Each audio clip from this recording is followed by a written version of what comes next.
Estimados estudiantes, mi nombre es Andrea Righetti, soy docente de la Facultad de Ciencias Económicas de la Universidad Nacional de Córdoba y hoy vamos a ver la actividad número 9 de la unidad 2 del material a distancia.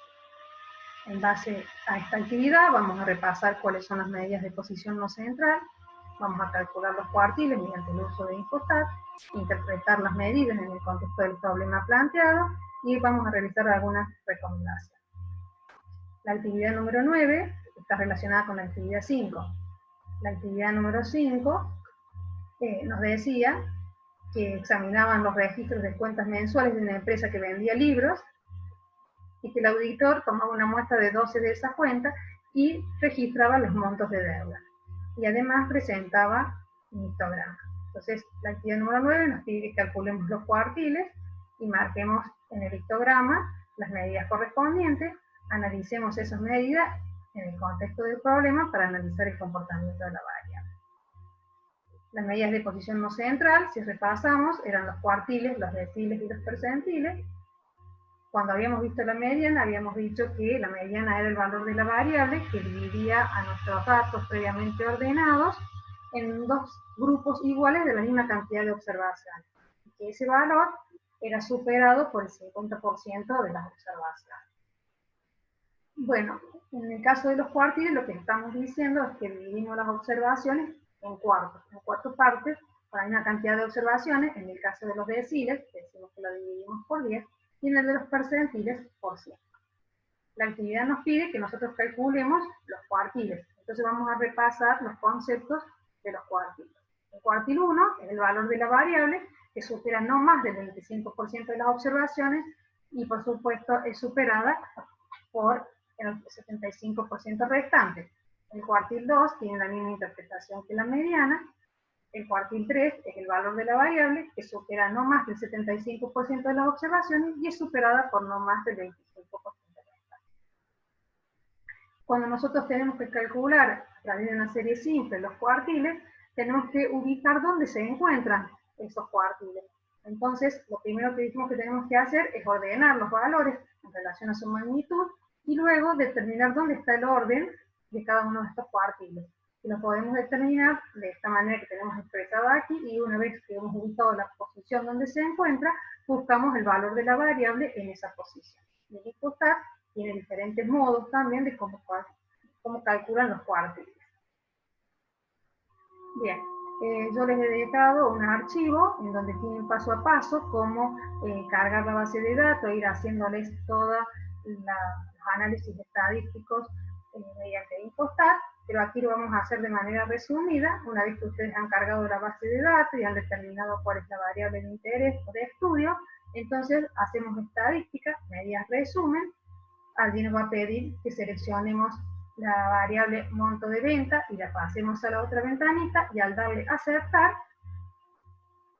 nos va a aparecer otra ventana en donde nosotros podemos tildar mínimo, máximo, la mediana, el cuartil 1 y el cuartil 2, y darle a aceptar, y nos va a arrojar una ventana de resultados similar a lo que tenemos aquí abajo, en donde tenemos entonces la variable monto de deuda. Tenemos 12 cuentas, el valor mínimo que tenemos en las cuentas de monto de deuda es de 7 pesos y el máximo de 37, el 50% de las cuentas tienen un monto de deuda menor a 17,50 pesos. El cuartil 1 nos está diciendo que el 25% de nuestras cuentas tienen un monto de deuda menor a 10, por ende, el restante, el 75%, tiene un valor de monto de deuda mayor a 10. Y en el caso del cuartil 3, estamos diciendo que el 75% de nuestras cuentas tienen un valor de monto de deuda menor a 26. Bien, si nos decía también en este punto que tomáramos las medidas del gráfico de la actividad 5 y marcáramos las medidas de posición no central. Acá tenemos el cuartil 1, tenemos el cuartil 2 y tenemos el cuartil 3. Y acá hemos dejado también las medidas de posición que ya veníamos trabajando. Allí también habíamos visto que gráficamente se podía ver que la distribución era marcadamente asimétrica.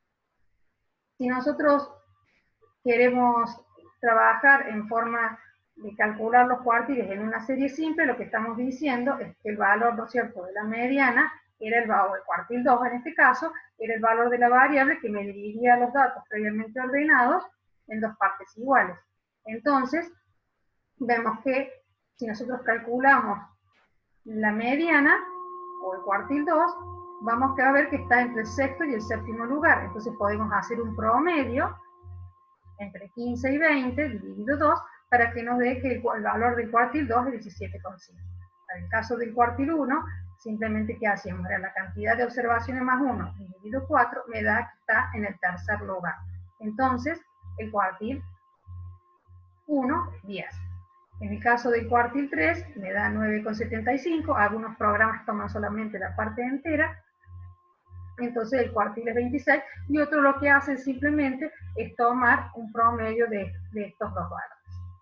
Podemos ver entonces, y de las medidas que hemos indicado en el gráfico, que esta distribución es asimétrica. Ya habíamos dicho que cuando la distribución es marcadamente asimétrica, la media o promedio no era una medida representativa, por lo tanto debíamos usar o la mediana o alguna otra medida de posición que pudiera describir mejor los datos, y esta sería una alternativa para usar justamente los cuadros.